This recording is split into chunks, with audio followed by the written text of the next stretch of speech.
Time keeps on leaving and we keep on moving. When do we pass on our wisdom to the youth?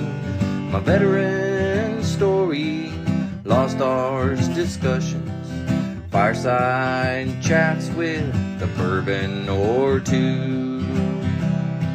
It's time to hear the stories by military veterans. Get yourself ready. It's the Lost Arts Podcast. The Lost Arts with Andrew Cox. Hello, my friends, and welcome back to the Lost Art Podcast. That podcast is giving a voice to our veterans. On today's episode, we'll be doing part 2 of my veteran story with Marine veteran Denzell Ivery. But before we get into the episode, are you enjoying the podcast? Then consider becoming a TLA patron. As a Lost Arts patron, it is through donations that we are able to continue recording the podcast and getting our veteran voices out for all to hear. Just go to the Lost Art website and click on the Become a Patron link at the top. If becoming a TLA patron doesn't work for you and you would rather give a one-time donation, then go to the Lost Art website and scroll down until you see the donations link. Any donation is appreciated. And if you want to be a guest on the podcast and tell your veteran story, then email me directly at thelostartwithandrewcox@gmail.com. And as always, we do have merchandise for sale, so you can get hats, you can get shirts, you can get all kinds of goodies. Just go to the website, click that merchandise tab, and then you go and support the podcast and help spread the love of what we got going on here. But like I said, this is part 2, Denzell Ivery. So Denzell, welcome back. Thanks for joining us again. I'm excited to hear the rest of your story. How you doing? I'm doing great. Thanks for having me back for the second go round. It was a pleasure talking with you, or you let me run my my big mouth for about an hour and some change. I appreciated that. It's all good. Don't worry about it. That's what we're here for. We're here to hear your story, so it's all good. But speaking of that, we kind of left off. You were at First Mardiv. And then you were getting ready to go, or you actually won honor grad at MSG school. So I guess we can start there, or wherever you want to go with it. Yeah, well, I'll pick it up from there. So with the MSG school, got the honor grad, and they told me I was going to be able to pick where I was going to go because I was honor grad. And like many things in the Marine Corps, people tell you stuff, and that's not necessarily the case. So it's everyone got pushed out. It's now COVID at this time. This is in 2020. 2020, I went to that schooling, and at the end of 2020, I get shipped off, and they tell me I'm going to Budapest, Hungary. And I didn't know a thing about Budapest, Hungary. I didn't know much about Western Europe at all. And I was just kind of like, all right, cool. It's the Marine Corps. Like, the Marine Corps is going to tell you where to go. I'm going to go to Budapest, Hungary. At the time, that Marine detachment. So for those of us that aren't familiar with this program, basically throughout the world, there's Marines posted at many of the embassies and consulates throughout the world as sort of that protecting force, that protecting military force. And it is joint operations. There's a lot of military presence in a lot of embassies and some consulates. But those Marines are sort of that picture of a Marine in the white hat and the blue coat, even though we really don't wear the blue coat on duty. Like, that sort of idea is a big thing that a lot of people understand and want to see at embassies. So I went to Budapest, Hungary to sort of be a part of that security effort. And at the time, that post, like many other posts, was going through a very volatile moment when it came to discipline within their ranks, within the Marines. The Marines were doing dumb stuff like missing curfew or breaking rules. I'm not going to throw anybody under the bus, but to the level in which the regional security officers, the RSOs as we call them in that world, they were ready to dismiss the Marines from that program. They were ready to say, hey, we don't want y'all in our house. We don't want y'all in our house right now, because y'all are making things harder for us than easy. And so basically, this is my thought. I really don't know if this is the case, but they had to bring on sort of like a super crew to Budapest, Hungary, to sort of to ensure that we could get this detachment on the right level. So I came as the honor graduate, another extremely capable Marine. His name was Anderson Gahanera. He came with me, so we both went to Budapest together. A few months later, a Sergeant Abel showed up, a Corporal Megan Dorsonville. Before I got there, this Sergeant, soon to be Staff Sergeant Eric Cruz, and the Staff Sergeant, soon to be Gunnery Sergeant Lucas Koenig, who was the detachment commander there. We all sort of came together, and we were sort of like the Fab 5 or 6, however many people I just listed off. And we turned that thing around. And this was my first time.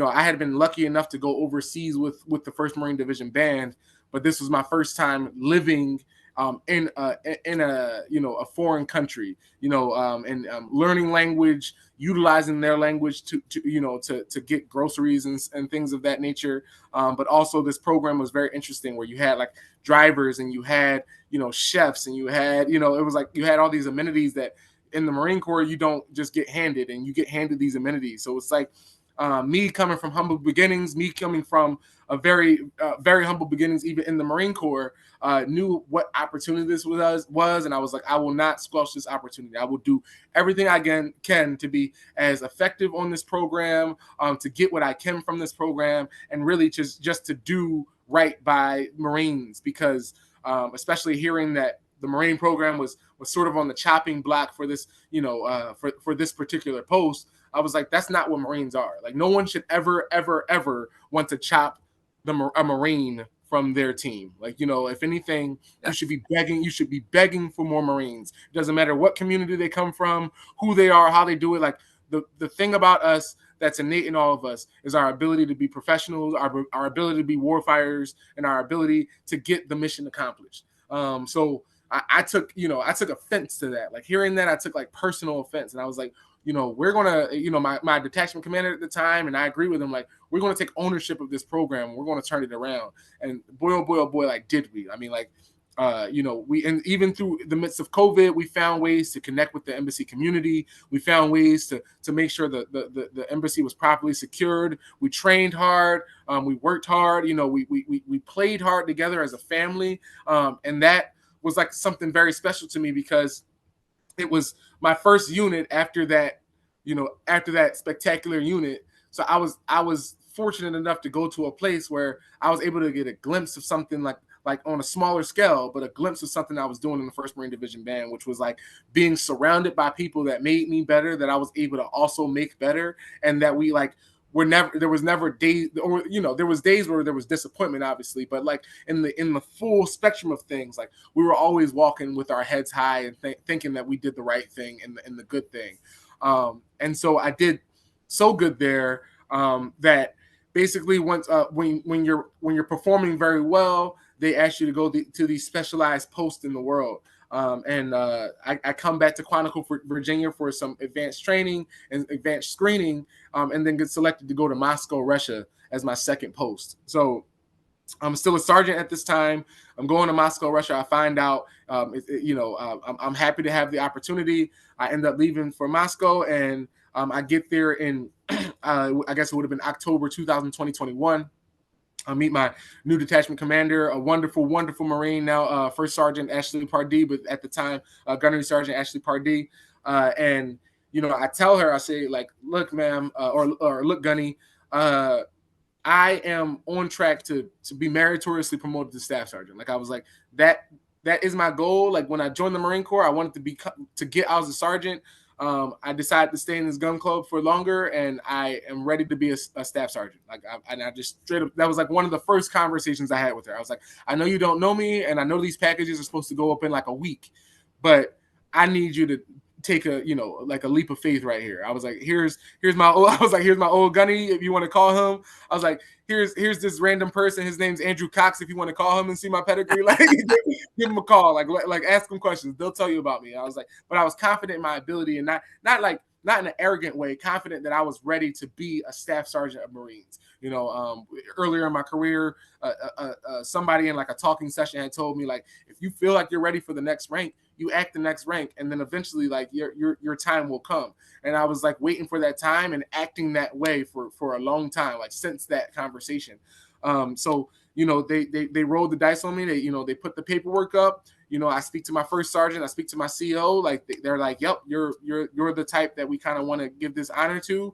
And I was, finally able to get that first meritorious promotion of my career, that I sort of been fighting for, to like corporal, sergeant. I had been fighting for these meritorious promotions. It was always something kind of either in the way, whether it was me getting in my own way or a clerical thing or whatever. But I got that meritorious promotion in Moscow, Russia. Then, interestingly enough, a few months later, actually the next month after I get my promotion in February, Russia decides to invade Ukraine, and like the climate of my work like changed like instantly. It was just like it was already a challenge there. I mean, there was like diplomatically and between our governments, it's kind of a weird situation right now, and there was a lot of people that were not working at the embassy that I was protecting. There was a lot of local staff that were not allowed to work at the embassy because of disagreements of sorts. And so the work was like very challenging because I was now a staff sergeant. I had a squad of Marines. It was a much larger, I don't like to say numbers or whatever, but it was a much larger element than what I just came from in Budapest, Hungary, that I had to incorporate with. And now I get the news that they were going to promote me to this billet of deputy detachment commander, which is essentially a bona fide detachment commander. It's just like a number 2. So like the detachment commander in that sense is sort of like the OIC. That deputy rank is not like a platoon sergeant. It's more like that senior enlisted. So I was like ready to take that on, and that was a challenge within itself because now, after now 5 or 6 years in the Marine Corps, I'm in a position where, I have a platoon under me, like for the first time. Like it's definitely like a platoon size element is now under me. And I didn't know how to navigate that, but I was confident in the fact that I knew how to navigate that because I've been acting like a staff sergeant. And boy, like those challenges were something different, whether it was discipline, whether it was mentorship, whether it was trying to receive perspective and give perspective, and like all these small things. And it's really funny because it always came back for me like the Marine Corps is going to suck, and people in the Marine Corps are going to care about you. And these are things that I learned from guys like Andrew Cox. These are people that I learned from ladies like Stephanie Wire. These are things that I learned from Raul Caldera and Hector Munoz and Tali Garcia and all these different mentors, and whether they were supporting the Marines. I mean, I could name AJ May and Cameron Wanzer and like a whole bunch of guys, like names that I like. There's too many names to mention, but whether it was on a lateral type thing, whether it was somebody below me or above me, I was always learning like the thing is like it sucks and we care about each other. And that was something that I tried to go with, even when I got in that position that I had to pretend I knew what was going on, because most of these people in the position that I was now in had been staff sergeants in the fleet. So they already knew how to navigate that opportunity, not, I wouldn't say that level of power, but that level of opportunity. Like they knew how to navigate it, and the failures were there with multiple people around them to sort of help them through it, right? If you're a staff sergeant in the fleet, you can complain and moan to a staff sergeant in the fleet, or you can complain up to a gunnery sergeant or a master sergeant, like depending on where it is. I was one of 4 or 5 staff sergeants, but at the time I was the only one in that particular billet, and then I had my gunny over me. And so I could complain to her and I can complain to them, but they were all in different realms than me. No one was in the exact same place as me that I was complaining to. And so I just had to learn how to navigate that.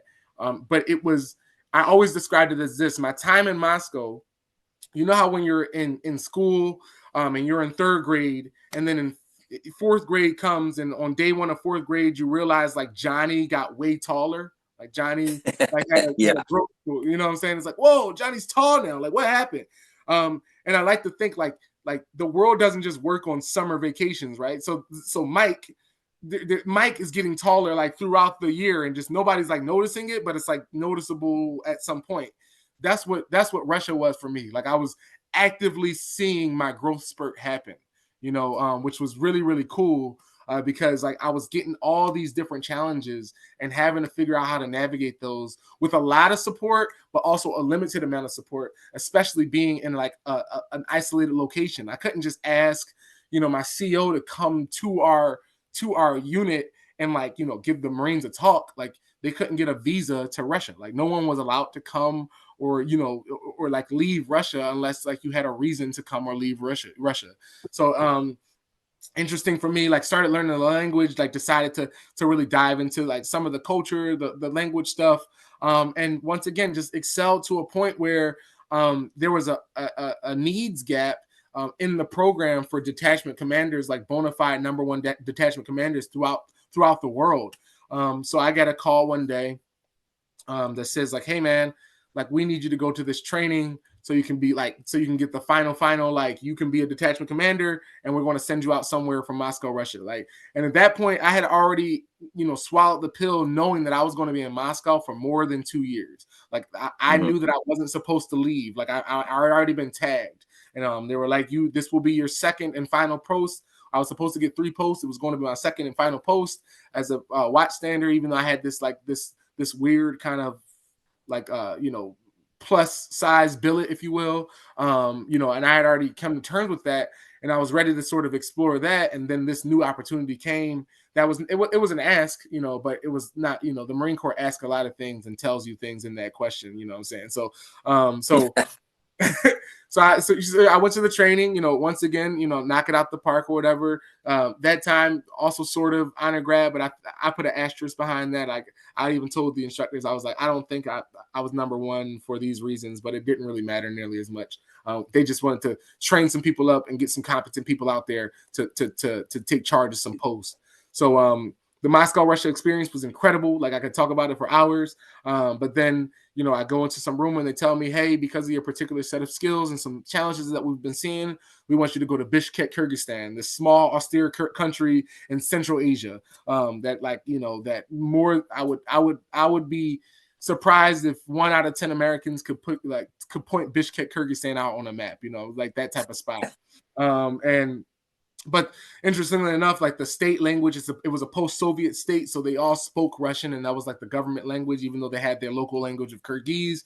So I already had a little bit of, connection to the place because I could go there and immediately engage with locals, like with my language skills. So I go to Bishkek, and it's the same type of thing, like as my first post, where there were some major problems with the detachment that needed some turning around. But instead of me being someone that was a part of the supporting effort at that time, I was the guy. Like, I was the number one guy. It was on me. All failures are my failures. All successes are the successes of my team, right? That's always how I looked at it. Like, if we sucked, it was my fault. If we did great, it was their fault. Like, it was their reasonings. Like, and I learned that from guys like you. Like, like the drum major for a band, like, yeah, he's in charge of it, but like you were always giving the credit to us. But like, I'm sure if we did something crappy, like the butt chewing was coming to you, and yeah, you would give it to us, but you were providing top cover. That's what you did. Like, and that's what like things I learned from you.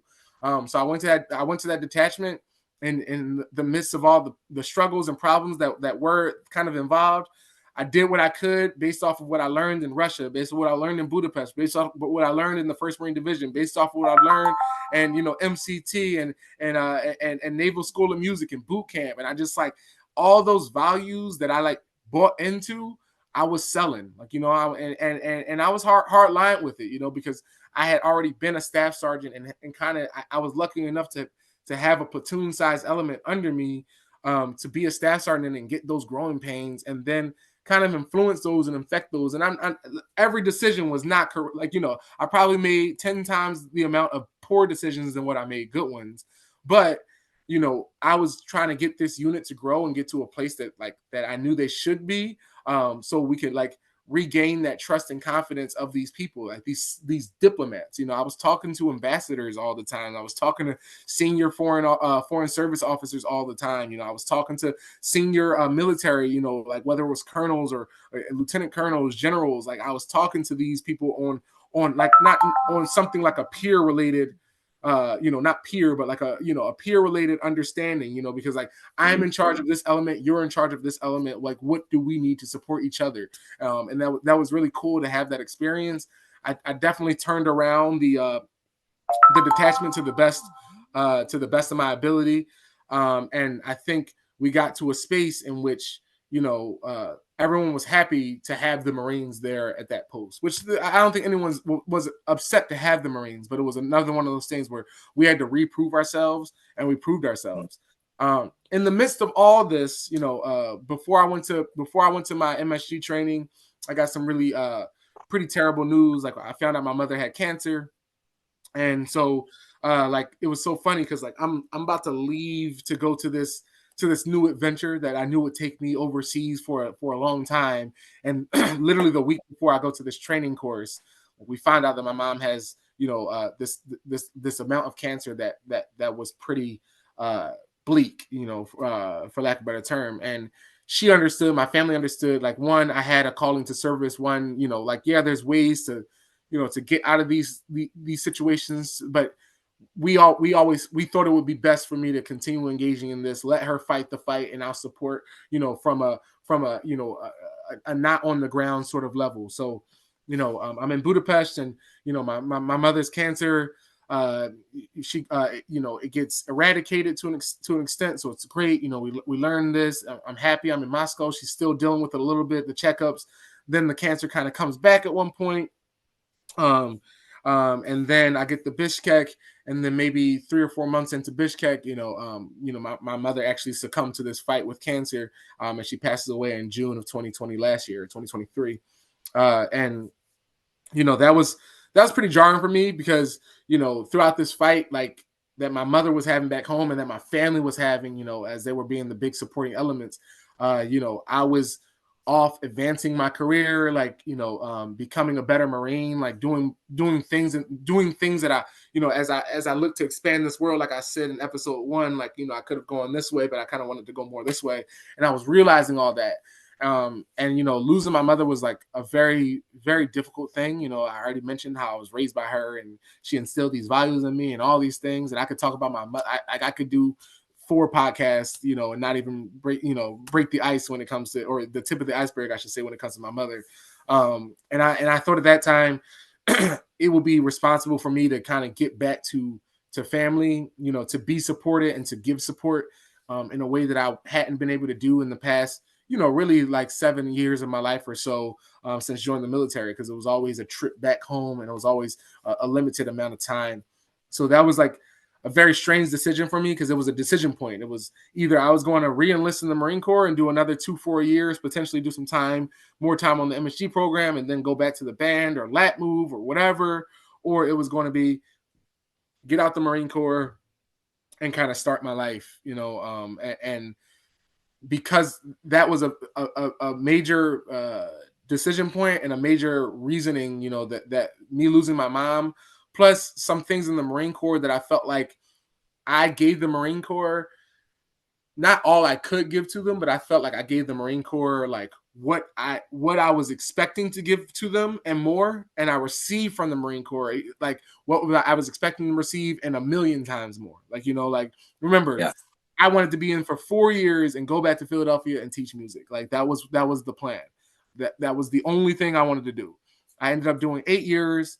I ended up getting in touch with this community, this diplomatic service, community, and this worldwide service, and finding servitude in different ways, and seeing how people navigated their professional lives, and meeting people that have changed my life forever, like the gentleman I'm talking to right now, and the hundreds of people that like, I didn't know what the Marine Corps was going to do. I didn't know what it was. I didn't know it was this brother sister personhood that you join, and then it changes your life for the better forever. Like, I had no idea that's what it was. I thought I was going to play drums and leave. Like, that was what I thought it was. I thought it was a job, and I didn't realize it was a lifestyle, and it was something. It was a transformation, and not to get like too cheesy with it, but this whole sustaining the transformation thing is something that I truly buy into, these different phases. And, and as I reflected on my career in those moments, I was like, cool, I got the recruitment, I got the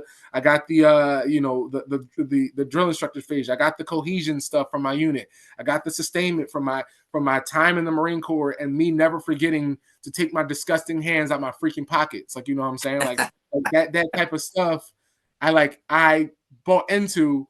And I was like, all right, cool. Like, this last stage is citizenship. Like, this last stage is pushing Marines out into the world to be better citizens and model citizens to make hopefully our nation and even our world a better place. And everybody gets to that point in their career at a different time. But unless you pay that last full measure of devotion, you will get to that point in your career. Like, everyone will do it unless you pay that last full measure.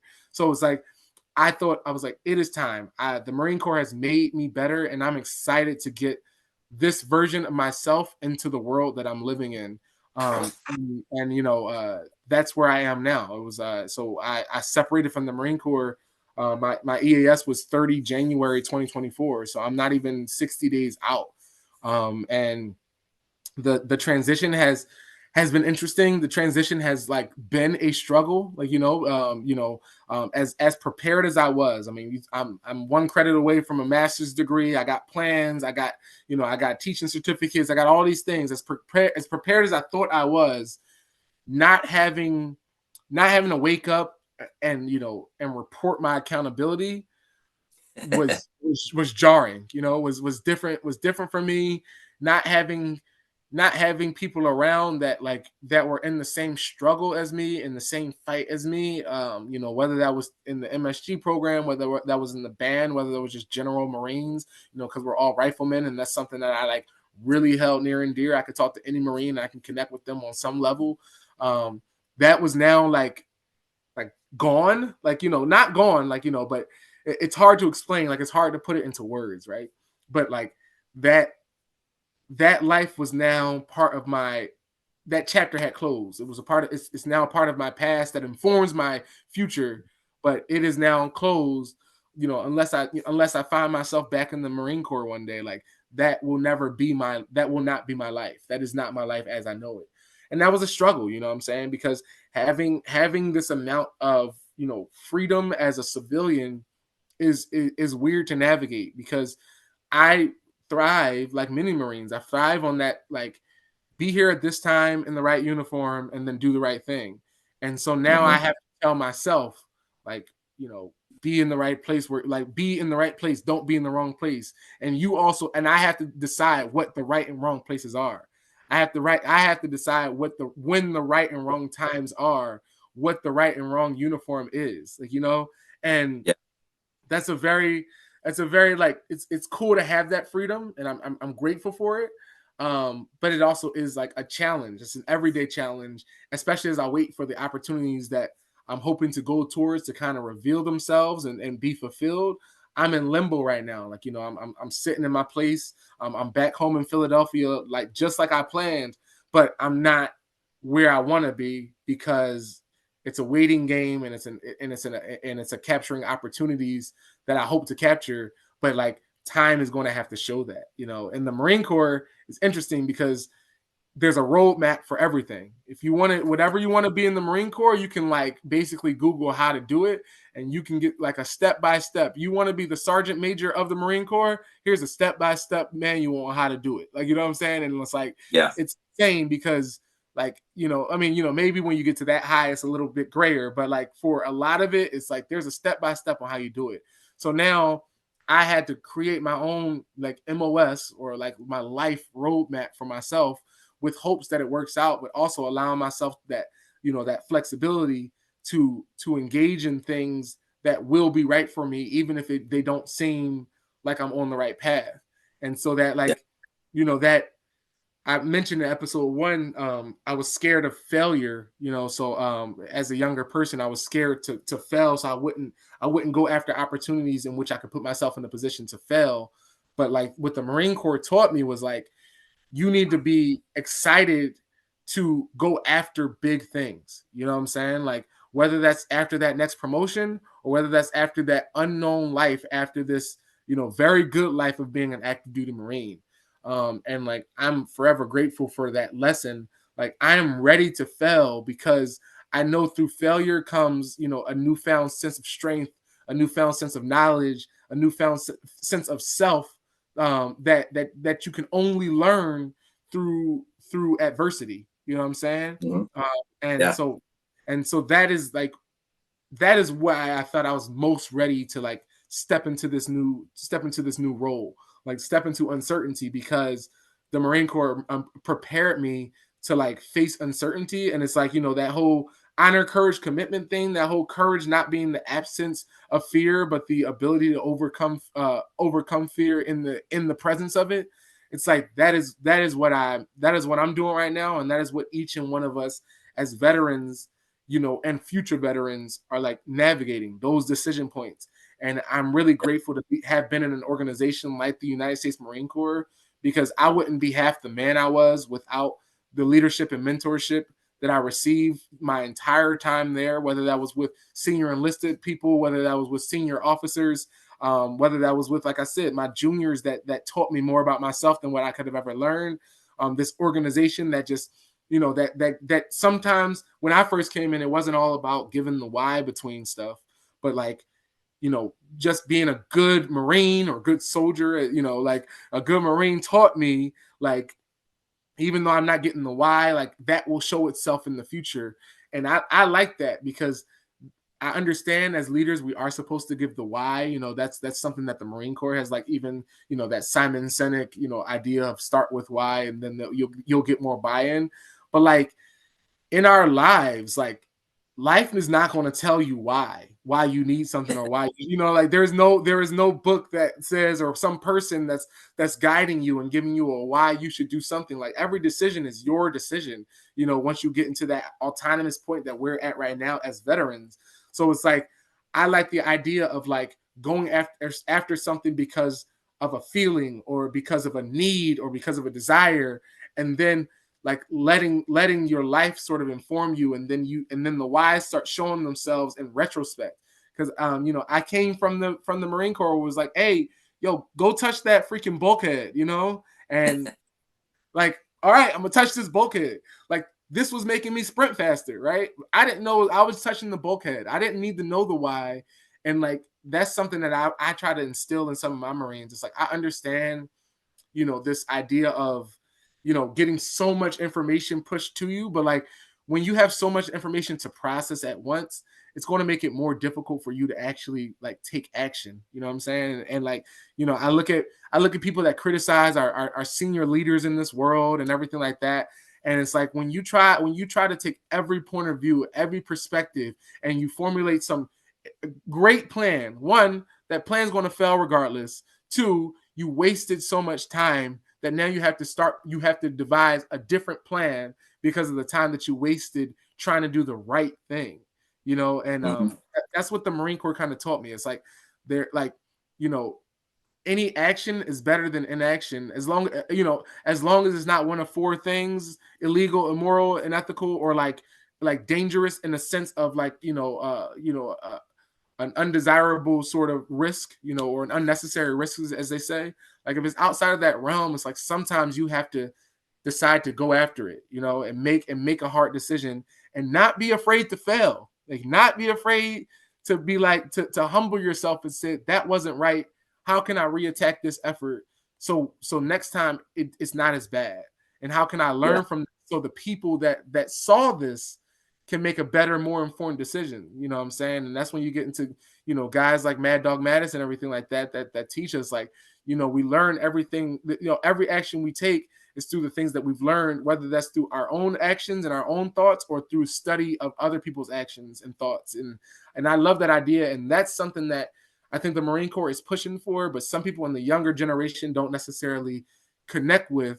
And I had to realize it's just like an 18-year-old just won't understand, you know, the importance of, you know, of learning from your superiors, of learning from your mistakes, the same way as someone that has kind of been through it. So in the Marine Corps, once you've been through it, whatever it is, you know, whether that's a deployment, whether that's through, you know, whether that's through in the band playing a pass and review, like it could be on the smallest level or the largest level. Like once you've gone through a few things, you can start like opening up your mind and saying like, great, is there things that I don't have to go through that can still inform me? And that's where I am right now as a veteran, where it's like I made the decision to leave the Marine Corps because I was loving the Marine Corps and I really was excited to get this version of me back into the world. So, and now in this, amid this uncertainty, I get to talk to veterans like yourself. I get to talk to friends that are still in there, that are veterans, and ask what their stories are and what their challenges are, and like help that inform me so I can honestly like live the best life that I could possibly have moving forward. Yeah. I got to be honest. It's incredible to see, like, I knew what PFC way back in the day, right? That's when I first met you. But and to see where you are now and the development that you've had over the years, and kind of the mindset change and things like that. Well, to a certain extent, you kind of always had that to a certain extent, but to see it develop into what it is now is absolutely incredible. So what are your plans now that you're out, you're a veteran? What's your plans moving forward? So the short long-term goal for me is I want to be a foreign service officer with the Department of State. So I went, call it destiny, call it God, call it whatever you want to call, but things show themselves to you sometimes without you even knowing that you need this shown to you. So, me joining the military was my way. Like I was a musician that learned how to play music, and I was able to leverage that skill to join the military. And then I joined the military and became good at the military, and I was able to leverage that skill to capitalize on another opportunity. And then I found myself in these diplomatic missions where I'm like speaking with foreign service officers and ambassadors and different type of people. And I was like, this seems like something I want. I want to be the person that received the transformation and went out in my version of citizenship is making a world a better place by connecting the world to American values that I truly, I'm a patriot. I'm a Marine veteran. Like I buy into the what we believe in as America in our core. Life, liberty, and the pursuit of happiness. Like that is something I believe in, and I want to spread those values throughout the world and do what I can to ensure that those values are being communicated, protected, and pushed out into this world. So my hope is right now, my Russian is pretty decent. It's getting better and better each day. I'm still waiting to see if I got accepted into this Turkish language program. I should know that in about 30 days or so, which would basically be put me in an intense language program similar to what like the Department of State people go through, in which I'll be in Wisconsin and then I'll be in Baku, Azerbaijan, studying Turkish. And like by the end of this year, I would literally be, in some degree of fluency. That would be the hope. That's the goal. That's the need. And then re-engage into some schooling with hopes of being a fellow for the Department of State. So they've got these different fellowships that allow you to go to school for like international relations or something in that sort of realm. And they pay for you to go to school, get a degree, and then they push you into the Department of State from there. And then and I would basically want to end my career as a federal servant, helping our nation, protect our freedoms at home by affecting the freedoms of those around us throughout the world. And my big hope, my sort of pipe dream is, I'm a Marine veteran. I do the foreign service officer thing. I rub elbows with the right people. I learn enough about myself and how people and organizations work.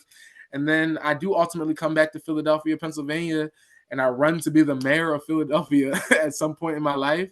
And I'm one day I'm telling the same sort of story, except, the version 20, 30 years down the line, incorporating things like this and incorporating the unknown that will then be known, and just giving back to the communities that I came from that made me who I was today. So, I'm thinking about talking about the plan in 30 seconds is nice for me, it's because it's like, all right, cool. I got this thing. And I also know that flexibility, like the Marine Corps taught me flexibility. Like some things are not going to turn out the way that I want them to. Even if it turns out as perfectly as I want them to, something is not going to be what I envisioned.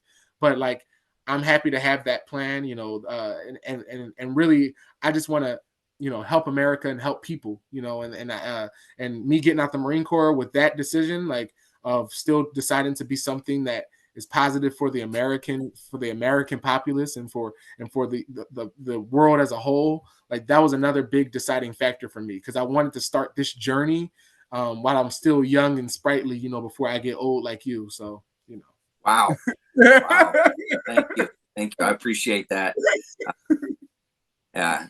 So I will say that from I don't know if it was the first day I met you, but from the very beginning of meeting you, you have always said you're going to be the mayor of Philadelphia. Like that has been your thing since the very beginning. And I know you will be someday.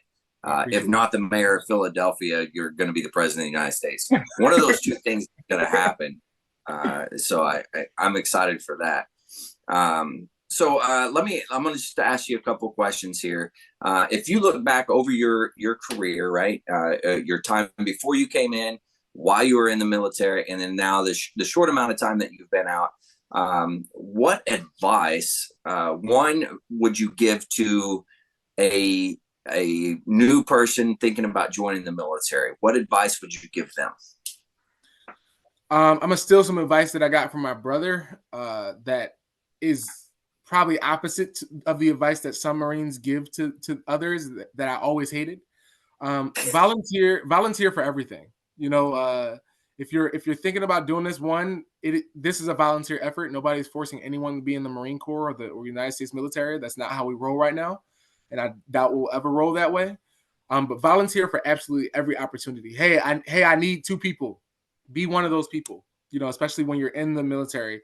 It might be a working party. It might suck. It might be something that you don't necessarily want to do, but it will help you understand that like supporting efforts, like small efforts, like supports a major efforts on levels that you won't understand when you're doing those working parties, or you won't understand in those moments.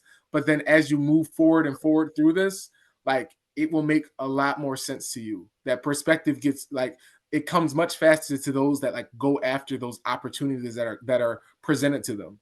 And sometimes just raising a hand might put you in a position where you're getting something that some sort of recognition or some sort of or some sort of advice, or you might be in a conversation with somebody that you would have never crossed paths with had you not raised your hand for that working party.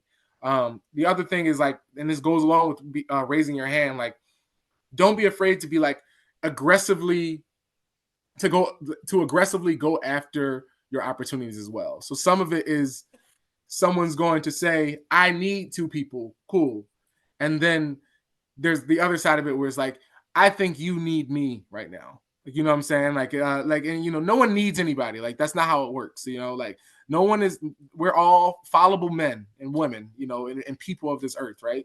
But like to aggressively go after opportunities is something that I would tell all Marines, like, cause like there's not every day, not someone's going to ask for a volunteer, but every day someone's going to appreciate somebody that's asking, where can I be of service? So, yeah. I like it. And then on the same lines, for those military men and women that are currently in, what type of advice would you give them? Yeah, I mean, I guess because I'll backtrack. I guess if you're about to join the military, I would say, be courageous, right? Like, like this is something, I sort of misanswered the question. Be courageous if you're about to. Like, it's an experience that will change your life for the better, no matter what. Even if you're fortunate enough to pay the last full measure of devotion, like be courageous in the fact that this will be something good for you.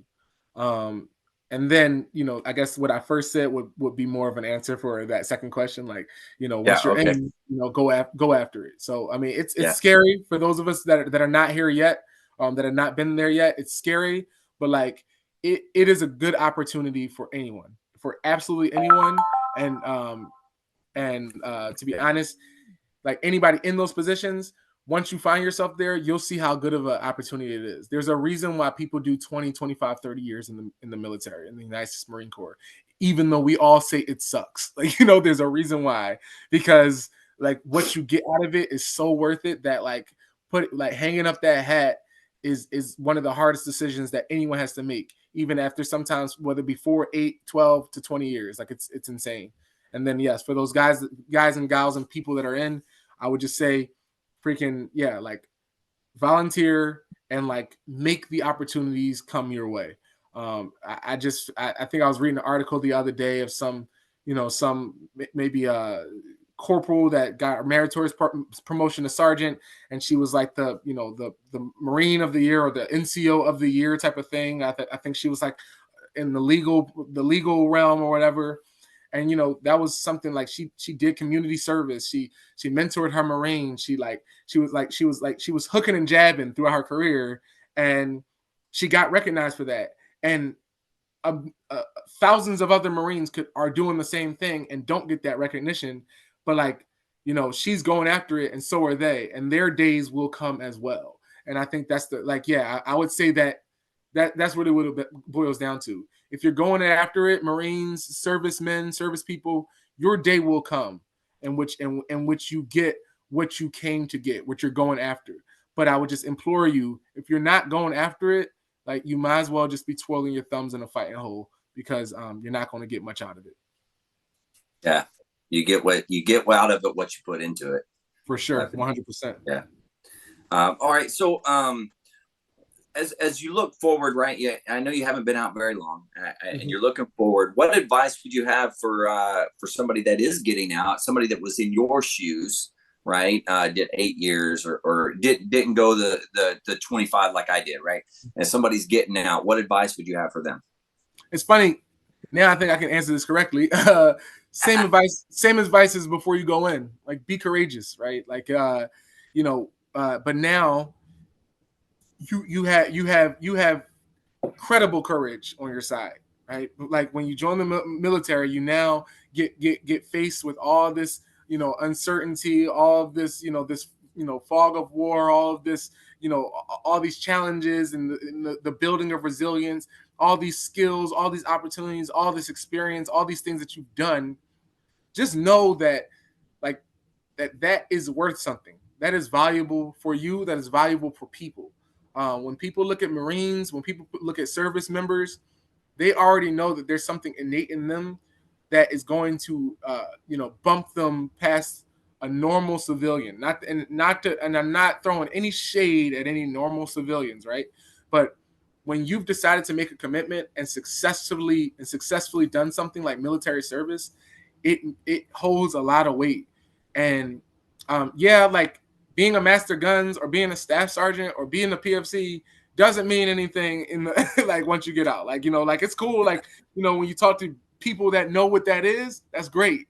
But more people than not don't know what that is. If you're not saying the rank captain, colonel, or sergeant, they don't know what that is. Like, what I'm saying? Like, and so, like, but what you have in you is something so much greater than what you had before. That regardless of whether you do 4 years, 8 years, 20 years, 30 years, like, you're going to be able to go out there with the courage, knowing that you are worth it. Whatever it is you want to go after, you are worth it. And those opportunities, it might be difficult. It might be a long, hard road, but so is this thing called life. But the things that you made it through while being in the military should let you know you can make it through even outside of those military ranks. Yeah, very good. I like that. All right. So another question here. You think back over your time in the military, right? You've had a lot of cool experiences, gone to a lot of cool places, met a lot of people. What would be one of your favorite memories when you look back? One of my favorite memories, huh? That's always a weird one. But you remember, like, the bad things, and this isn't that bad, but it's kind of funny to me. So you remember your ass chewings, right? Or, excuse my language. I tried to not. No, you're fine. You remember when people chew you out. So this is me, 1st Marine Division Band, tip of the spear when it comes to discipline and everything like that. And there was a change of command that we were doing one day.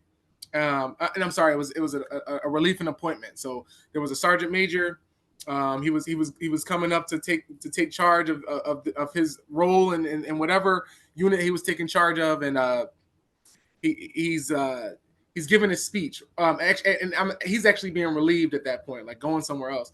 But he's giving his speech, and he says something to the effect of, like I got my two daughters here in the audience with me. Like I love them to death, and they're both so much better than me. Like one of them about to graduate high school. I got my oldest about to graduate college. She's about to graduate college summa cum laude.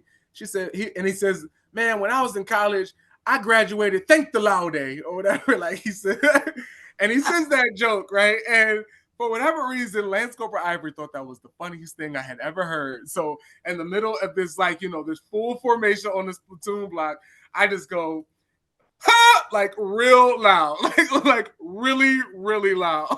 Like, and like it's kind of like when you shoot a round down range, like at your rifle qualification, and you know you like jerk the trigger and you just wish you could get that shot back, but there's nothing you can do to get that shot back. That's what that sound was. It was just like this loud foaming sound going into the audience, like, and I'm like, oh God, like, and so I historically had like horrible bearing to an extent. Like, you know, I could hold it, but like I would smirk when it was time to smirk. That was me, like head and eyes straight to the front. Like I didn't look at anybody. I wasn't feeling anything. I was just like silent and as stoic as I could possibly be. And I could feel my drum major looking at me like ready to kill me. And I could feel the people around me ready to kill me. And this is like maybe one of my first like 10 ceremonies. Like I'm cool with people. I have friends, like it's not, I'm still Lance Corporal, like know where you are, like play your freaking role. And at that time, or one of my best friends, his name was Jack Putt-Prush. He was a military musician that actually goes on later in life to become like a Green Beret combat medic or whatever. But he's like a drummer, like he's my senior sergeant.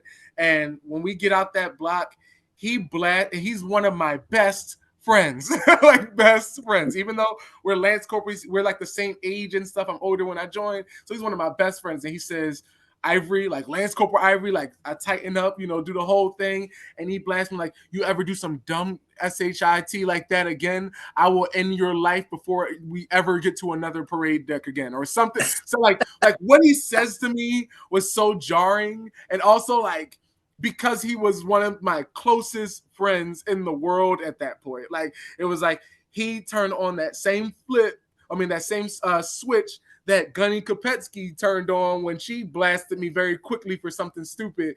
It was like, wow, like that for me was such a good memory because it showed me in the midst of caring and loving and truly like having a relationship with someone, we have the highs, the lows, and the discipline that's expected. And I never made the same mistake like that again. And then 3 years later, we do a relief of appointment for the same guy, and he makes the same joke. and like luckily, it's so funny because like the people in the band, like at that point, the band had changed over. There was maybe 1 or 2 people that could like remember this experience. But like, yeah, like I was able to hold my bearing and face that same joke again 3 years later. 3 years later, which was kind of like an incredible for me, like full circle type of moment.